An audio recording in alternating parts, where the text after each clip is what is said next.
Hello and welcome to episode 3 of Don't Make the Remake.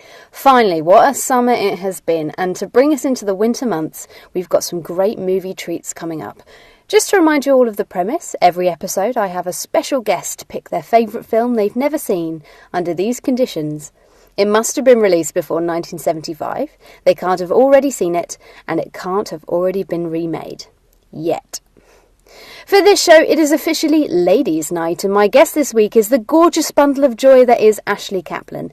She's a writer, actor and director from New York, and her film choice this week is, funny enough, also set in the cinematic powerhouse of a city.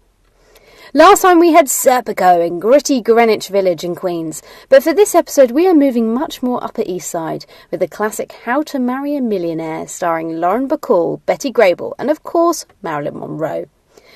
I had been waiting for someone to pick Marilyn as their film choice. She is, of course, the queen of Golden Age cinema.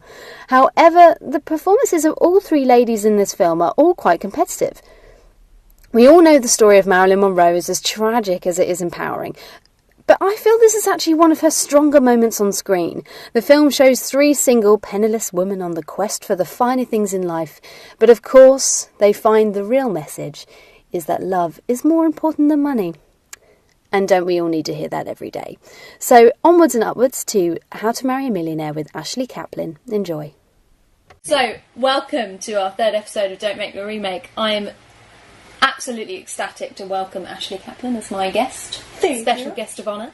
And we have just finished watching, about 10 minutes ago, How to Marry a Millionaire, starring Marilyn Monroe, Lauren Bacall and Betty Grable. Ooh. Three fabulous women. Are they all from they're all from New York? No, Marilyn Monroe's not from New York. She is from California. Yeah. I believe Lauren Bacall was from New York. Yeah. I do not know where Betty Grable is from. I have no idea. I can honestly say her accent is spot on for my grandmother's, and she was obsessed with Betty Grable. Really? Yes, like the hairstyle of Betty Grable in that time. My grandmother used to do the beehive in the 60s, but prior to that she had the long hair that was swooped into the short, weird, poofy poodle bangs. Yeah.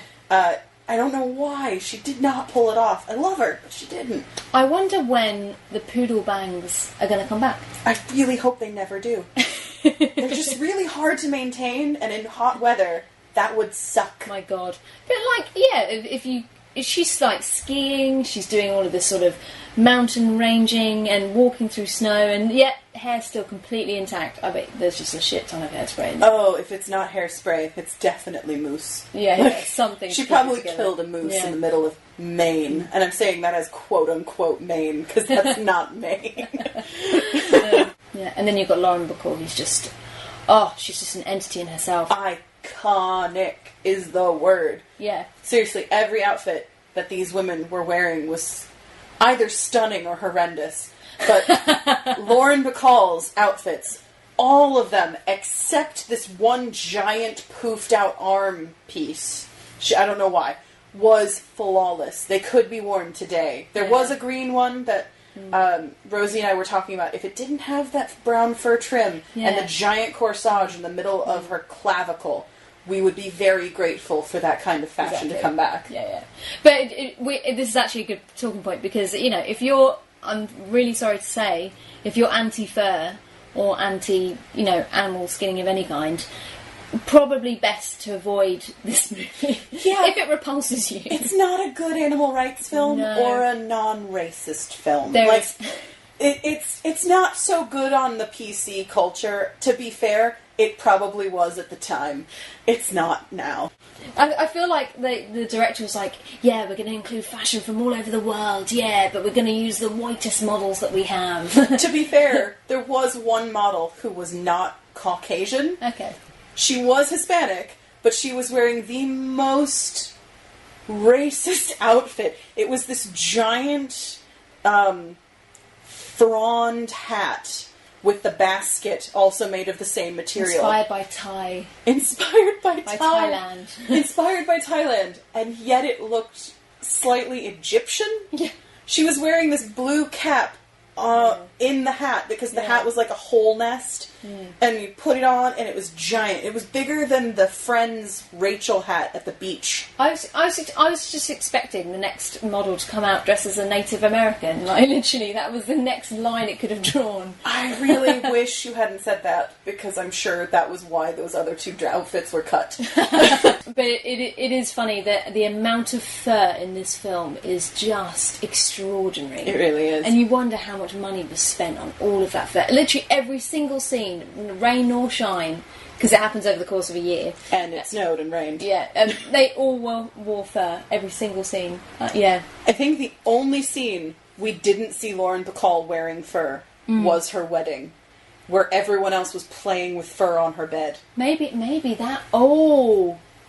See, we like symbols on this show. We always get into deep symbols. Maybe that was a metaphor for her shedding her need to marry a millionaire. Maybe. Yet Because she was leaves about to all- marry a millionaire. Yeah, but she didn't. But like when she decided not to, she shed the fur. She just didn't want to see it. Fair point, but she was wearing fur at the last scene. Oh, she was wearing it at the end when she got back. Yeah, Yeah. that metaphor doesn't She count. was wearing fur at the end scene. At the end scene, which I'm so spoiling it for you. I'm sorry. It's alright, just them we in a used to spoil diner. this. I won't say any more. They're just all three women and three gentlemen are in a diner, which they call a greasy spoon for you Americans listening. Can I just say that I thought that was a British thing. No, greasy spoon is any diner where it's just really crappy. Ah, see, that is what we would call a calf, a dirty calf. Really? A greasy spoon, yeah. See, a greasy spoon to us is a diner that has booze. Oh, that's so interesting. See, I literally thought that was it. When I heard her say it, I was like, oh, let's put a little British reference in there. To be fair, she did throw in a few British references for no reason. There was when she was like, "Who that?" for no Who reason. he? No, it was Who he? Who he? She goes, oh, it's Freddie. Who he? It's like, did you... Also, Marilyn Monroe definitely said the word creamy instead of dreamy. Whether that was intentional, I don't know, but I enjoyed it. It was hilarious. Let's chat a little bit about Marilyn Monroe, because I love Marilyn Monroe. I think she is underestimated. She's worked so hard, and she has such a distinctive style. But this film in particular, I think, is some of her best acting I've ever seen. I have to agree with you. This is one of the few moments in her career where she actually shone her acting chops prior to the actor's studio influence. I mean... I loved her in The 7-Year Itch. That's never not going to be great. Yeah. But that's her playing Marilyn Monroe. Same with Gentlemen Prefer Blondes, I would argue. Yes. That's her as, like, Norma Jean pretending to be herself. Which is great, but not so great as this, where you actually get to see her be a different human being. Which is acting. Just playing a different person. Yeah. But... it sounds like I'm on a weird rant, but the thing I love about her in this is the subtlety in which she just divulges who she is to play this very insecure woman. Yeah. This woman is fucking gorgeous, and she knows she's gorgeous, but she has this one genuine flaw of being terrified that she will not be seen as what she's cultivated to look like. Yes. She cultivated that look. You can tell every inch of her has been subtly crafted, and not just as the Marilyn Monroe figure that we all know, which has been detailed and crafted. As the character of Paula. Yeah, the character of Paula, whose spelling of the name Paula was very weird. So we've decided it's Polar. It's Paula. Like the word polar without an R.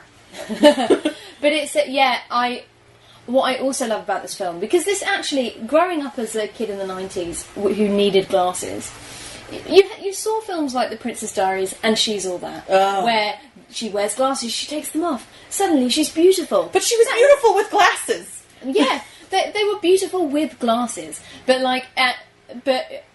when you're growing up, I used to kind of be like, oh, so I feel like ashamed to be wearing glasses. Like, I look nerdy, I look geeky. But actually, this is pro-geek. This is very pro-geek. This is a make-down, and I love it. And Marilyn embraces that entirely. And it's just something so simple as glasses. Yeah, I'm loving my glasses. I'm wearing them right now. She does look very nice in them. Yeah, I love my glasses now. But yeah, and they are really hip now. Let's just say, the film is not the most brilliantly directed. There are lots of random shots of sort of planes in the air and to show the passage of time, and the fact that I was like, we can see they're on a plane. You don't need to show the little model on strings on the green screen. My favourite part is that Marilyn Monroe dreams of a gold-plated plane where it's just her and this fancy guy with a diamond-encrusted eye patch and a very skinny, perverted almost pirate mustache. Yeah. Where it's like, he's definitely some kind of pervy pirate from the 50s. Yeah. Like, if he had extra hair to tweak them to the top, it'd be the same length and depth as, what's his name? He's in Lolita too. Dolly. Yeah, she is very honest in her performance, actually. And Lauren Bacall, actually. Lauren Bacall's very matter-of-fact. Yeah. Very matter-of-fact. To the point where she's almost like, oh, I'm not going to marry you now. Oh, no. And it's almost like, she's almost like just sighing. It's not despair, it's just like, oh, never mind. Yeah, It's like at one point she just couldn't be bothered to emote, and it made you connect with her more. Yeah. Because she was just like, well, I don't give a fuck anymore. Yeah. I'm just going to smoke, and we're going to end this relationship, and we're going to be fine with it. Smoke. Smoke. Just whenever here's an ashtray. Whenever you feel down, just drink some more champagne and smoke. That's all she freaking drank this whole movie. Hot dogs, hamburgers, which she called horse meat, and dog meat. So I was very concerned that they were eating horse meat until we realised. It's because she was being snobby. She didn't actually know she was eating horse meat. But she didn't know. She wasn't actually eating horse meat. Don't worry, guys. Again, not the best animal-friendly movie. No, not at all. I also really love Betty Grable. I think Betty Grable is... I know her for her musicals. I don't really know... But she's hilariously funny in this. She does not get the main focus out of all three women. That's definitely Lauren Bacall's part. She's the lead. The two women are the sideboards. Yeah, Marilyn Monroe's the comic relief, really, isn't she? Which is not something you'd normally cast Marilyn Monroe for. She's like the sex pot. Except for in Gentlemen Prefer Blondes, where there was someone who was a lead and comedic, yet she was the comedic timer. Yeah, but Betty Grable, I was really quite impressed, actually. Yeah. Really impressed. One of my favourite lines from the whole film was so basically she falls in love with a park ranger on the mountains. There's a whole series of scenes in snow in the mountains. Is after she mistakenly thinks that a lodge, a shack in the snow, is like the Elk Lodge. Yeah, well, one of my favourite lines is, let me remember it now. It was like, you only want a man who owns trees. She basically is cuddling this guy who's a park ranger, who she thought was a Texas Ranger. Which, to be fair to a non-American, I was like, I'd probably be confused too. To be fair, he did not clear that up. No, he didn't. He did not. And he knew she was there with a married, wealthy man. So not clearing that up was a little bit of a problem on his end. But also, she didn't really ask. No, it's true. This whole film was based on, I just assumed that you had tons of money. I just assumed. That you were poor as sin. Yeah, no, it works both ways. It really does. Moral of the story, don't assume shit. But just so you know, guys, I own a tree in my back garden. So I am worthy of Betty Grable. So to be fair, you do want to wear her wedding dress. So... Yeah, no, I don't. That dress is fucking gorgeous. No, that's Lauren Bacall's wedding dress. That's her dress? What, the one she wears at the end? Yeah, I thought oh, no, I skipped ahead. In my head, I said Lauren Bacall. Out loud, apparently, I didn't. Betty Grable. I said Betty Grable. Oh, no, I do want Lauren Bacall's wedding dress. I've literally locked the design in my mind, apart from the stupid hat. The hat is not a thing. The hats in the 50s, I just can't get with them. They don't really work as hats. They look like miniature helmets, or like, you know, the pillbox hat that Jackie O made famous. The little pink one that's sort of used as a joke for Venture Brothers' Dr. Girlfriend, where she's in the Jackie O outfit with the little pink pillbox hat. No one wears them anymore because they don't make sense. They don't cover your head. They don't protect your head from sun or weather. If you love fashion, do watch this film, because it's a real sort of, dissection of 50s fashion. That is true. The good sides and the bad sides. The men's suits are weird. Weird. The material used for one of the suits looked like someone took a charcoal pencil and just drew lines for fur on his coat. Yeah. And you just stare at it, because when he bends his arm, he has professor patches of just blue material. But what I loved about that was that they contrasted the men to show the difference. Yeah. So obviously the guy who's new money, who who comes out with all of the cash in his hand, he doesn't wear a tie, and he's got that weird sort of tweed jacket on and wide leg trousers. And then you've got JD, who's the old money, who walks around with a cigar case in his pocket, and has always got the same crisp three-piece suit and a corsage. That is the difference. They're using the fashion to show the difference, which I love. Which is great, especially considering the fashion designer. They went above and beyond for this. They always do in these films. It was a huge deal.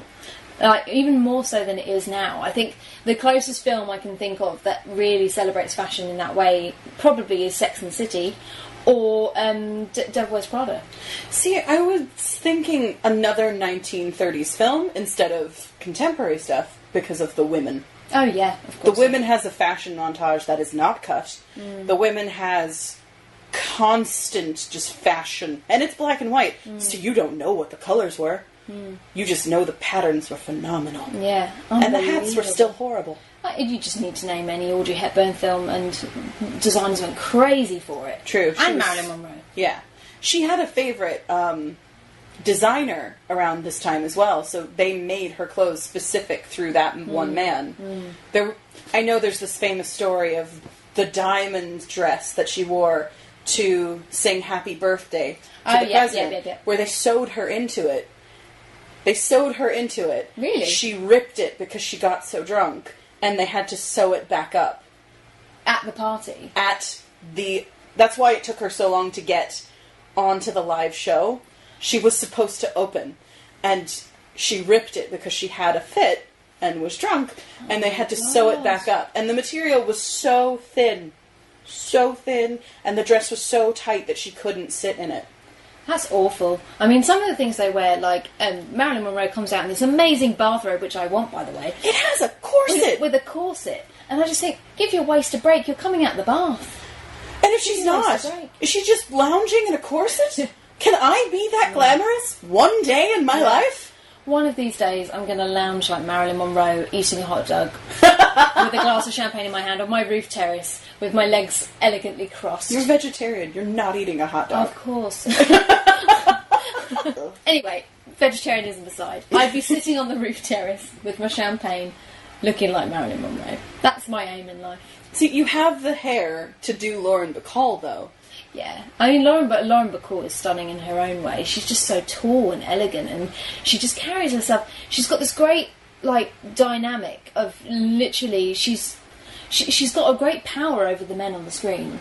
There is not one question of who is in charge. Yeah. Every time she's on screen, even when she is giving herself to men, there is no question that she is in charge of that room. She is so in control. The best example of this is actually the opening scene, where she tells the guy who she's getting the apartment from to leave the door open because he shut the door behind her, and he has to do what she says.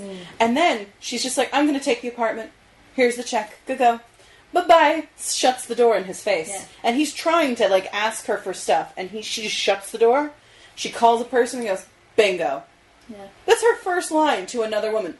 Bingo. Yeah. Because she did it. Because she did it, she got stuff done. I just think if I had her confidence, they've got very little money. They sell all their furniture at the start of the film because they're trying to marry for money so that they can afford nice things. But if I had their can-do attitude of I'm just going to sell all my furniture, keep all the clothes, of course, and all the fur, and I'm just going to find some money through a man. You may disagree with the means to do that, but I just think that if I had that kind of attitude, I'd probably be much better off than I am now. Considering we're both actors, I'm sure there's someone in our field who is like, I need a guy. Or just someone with money. Yeah, Someone with money as I stroke my chin beard, going, I can do it. I mean, the film we don't think passes the Bechdel test, really. I mean, it's about three very strong women, and they do marry for love in the end. It is feminist, but It's feminist of the time. Of the time, yeah. It's the closest we could have gotten to feminism, I believe, in the 50s. Yeah. Because they took control of that situation within a very limited amount of space that they could have. I mean, it's New York in the 50s, in a time where getting into society was a lot harder than it is now. Yeah. Because we had old and new money, where old money definitely looked down on new money, and new money was trying very hard to be as classy as old money, so they were snubbing everybody below a specific bracket, or they embraced everybody, depending on the situation. And that's why New York is such a fantastic place in general. New York is not just a landscape. It is its own character. It just shows the time, the class you're filming. It shows everything you want. Underground New York, dirty, grimy New York has its own flavor. Classy, clean, Upper East Side New York has its own flavor. But each of it is a New York attitude that brings its own power to a piece. Every shot of New York in this is just landscape of golden opportunity. Yeah. Landscape of beautiful powerhouse. There's not one subway. There's not a bus. There's not regular people. It's like a musical version of New York. It's really interesting because obviously in our previous episode we watched Serpico, which is very much the opposite. It's very much about the underworld of New York, and it's very much about Greenwich Village and all of that new sort of time. And so it was so nice to have this as a contrast, to see this is the sort of American dream New York, it really, isn't it? Yeah. It's the new money New York. My favorite part of that, specifically in a landscape, the opening scene where the women are coming in and out of the building, you can see cobblestones on the street. That is so reminiscent of that time on that street. And I can't remember the name of it now, which makes me a very bad New Yorker. Bad me. But that street didn't become complete concrete until 1980. And I know that solely because of films. Really? There is another film that shows that moment, the same place, the entrance, and you just see like the street, and there's a horse-drawn carriage coming by, and you're like, that shouldn't be there. That should be near Central Park. Yeah, Because they're not supposed to go anywhere outside of Central Park, except, of course, in Sex and the City, because that's a TV show. Yeah. These women are gold diggers. Yeah. I'm not sugarcoating that. There are still gold diggers. Yeah. But these are classy women who understood what world they wanted to get into, dressed for the job they wanted, and adapted their setting to their needs. Yeah. They bought a facade and maintained that facade. Later on, about 6 months into their scheme, all that you can find in their fridge is ice cube tray that's not filled, a corsage in a plastic box, and a box of open hot dogs. That's it. That's it. I mean, they have coffee and they have water. That's it. Yeah, and milk. And milk was empty. That was the thing. He went in for milk. And it was empty and it was not there. Oh, Because yeah. they couldn't afford milk. But they could afford hot dogs, which is New York priorities right there. Yeah, but if anything, the fact that the metaphor of the hot dogs all the way through kind of works quite nicely, because obviously they end up in the greasy spoon. True. And it's like, yeah, that they're always going back to those roots, those New York roots, and then they end up in the greasy spoon, which is where they really want to be. And what I love is just Lauren Bacall's just there, and she's got a burger, and she's sitting in the diner, and she's just like slapping on the cheese and the gherkins. And She's the stuff. piling. And it's like, all the stuff. She's a real woman. She appreciates good food. The best part about that moment is she was just like, we're ordering seconds? Yeah. Get the second one ready. As she's filling her plate. Yeah. And it's beautiful. Because she's such a- so thin. And yet she eats like a beautiful person. Not like a... She's a model in this. That is their day job. They're models. Yeah. Which they never talk about. They never. It's not important. It's not important. Which I find very strange. They have their own source of income. It's modeling. And all they're eating is hot dogs. Yeah. Like, no model today would say or admit that they eat hot dogs. Yeah. But it's just not done. So that leads on really nicely to, obviously, for each episode we do our top 3 trivia. Top 3 trivia. So, Lauren Bacall is the first one. Lauren Bacall actually used to do that. She was a model, and she used to do those showings of clothes to rich gentlemen. That was one of her first ever jobs. Do you think the movie was sort of based off of that? Do you know what? I think, yeah. I mean, it's her story. It's her story. I think it's difficult to know who the film was really written for. Because it seemed like they didn't know who they wanted to play Pola. Yeah. Then they got Marilyn, and she nailed it. Amazing. Right, second trivia point. Ready? Yes. So, this was one of the first films to have its score recorded in stereo.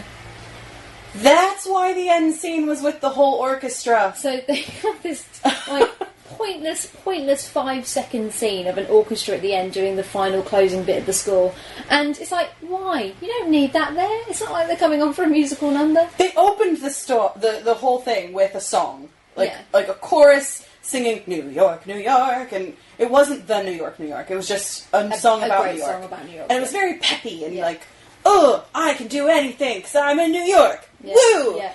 And then I never heard from these people singing again. And I was very concerned that it was going to be like Gentlemen Prefer Blondes, or it was a musical wrapped in a story, which would have been fine. Yeah.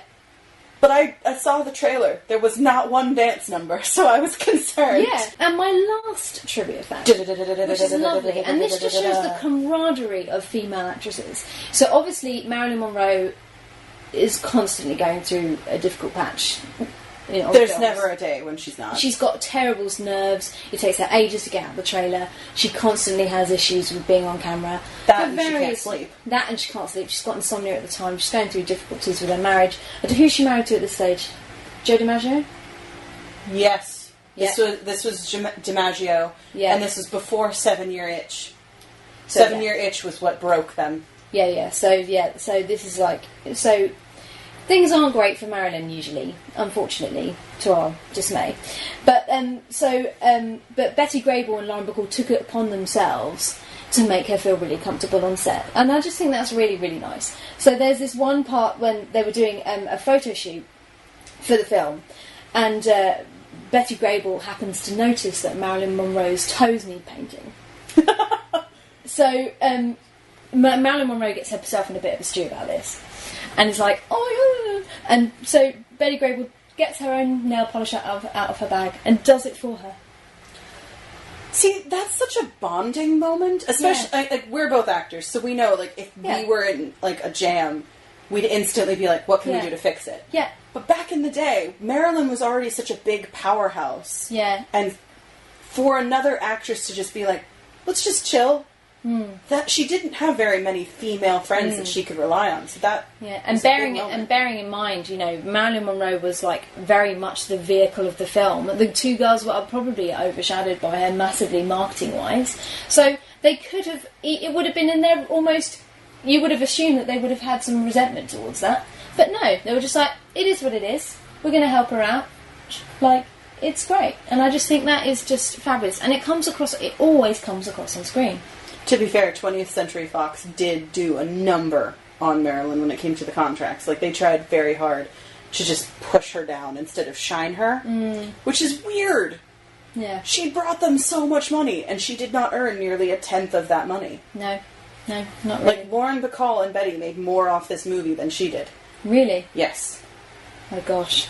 Isn't that crazy? It's mental. So, Ashley. Yes. One thing I need to ask. Ooh, go ahead. So, I think I know the answer to this question already, but do you think this should ever be remade? I don't think it could possibly be remade. Without the women? Sorry, there's a moment of pause, because I literally tried to just cast someone as these women in my head, and it would turn out like the remake of The Women. It just can't be done. Not because we can't find beautiful women who could do these roles justice. Yeah. I mean, if this was done as a stage play, maybe, because it's got very farcical moments. It's really only done in an apartment. It could work as a stage play, I'd agree. But I don't think it could be remade as a movie or a TV show, because it just wouldn't play as well as this captured a moment in time where you had these three very powerful women in a time where power and sexuality were blurred.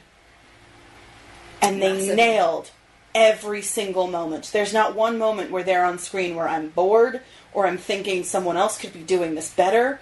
They're just so captivating. And they've done such great character building. Yeah. I mean, the men I could literally exchange for someone else. I remember them by face. I don't know what they were doing. Character-wise, there's only one man who actually has character, and that's the misogynist. Yeah. That's it. Yeah. Every single one of them is more interchangeable than a butt double in Sex and the City for men.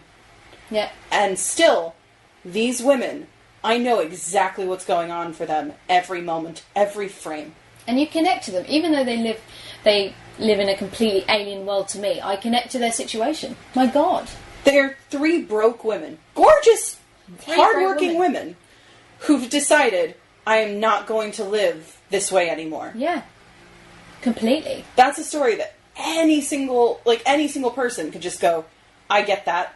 I don't want to worry about where my next meal's coming from. Yeah. I don't want to have to worry about this. And everyone's made the joke of, I'll just marry someone who's super wealthy. I mean, I'm sure there's plenty of people who do that. I mean, why would current Hamptons men be getting vasectomies left and right as a new fashion accessory? Yeah. If that still wasn't a problem. But the contemporary gold digger is nowhere near as crafty as these women. And I say that not as an insult to the current gold diggers, but for the current gold diggers in film and entertainment media, the only one I can say who's actually crafty and not evil is Jacqueline from Kimmy Schmidt. Oh, yeah, Jacqueline. Yeah. From the Unbreakable Kimmy Schmidt. She is the only gold digger I know who actively leads other mistresses to a powerhouse instead of the detriment of their sex.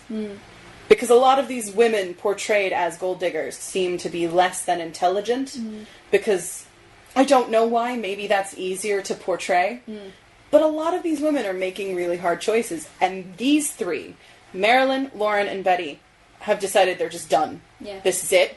This is their last year of making this play. And they did everything they possibly could. Yeah. Great. Perfect. So, thank you so much. It was such a joy to watch a film about New York with a proper New Yorker. Woo! Loved it. Loved it as well. And if you ever want me back on here, you just give me a call. This is awesome. Okay, so thank you to Ashley, and we will see you very soon. Yes. Thank you. Woo! So there we have it. Marilyn Monroe is still the queen of the screen. I'd like to thank Ashley and her brilliant choice this week. Next time, we're going to be continuing with the Hollywood leading ladies with Audrey Hepburn, one of my all-time heroes. We'll be watching Roman Holiday with Jack Blackburn, so keep an eye out for that. Also, if you do like Don't Make the Remake, then please follow us on our Facebook page, and we'll also be setting up our YouTube channel very soon, so keep your eyes peeled. Thank you and see you soon.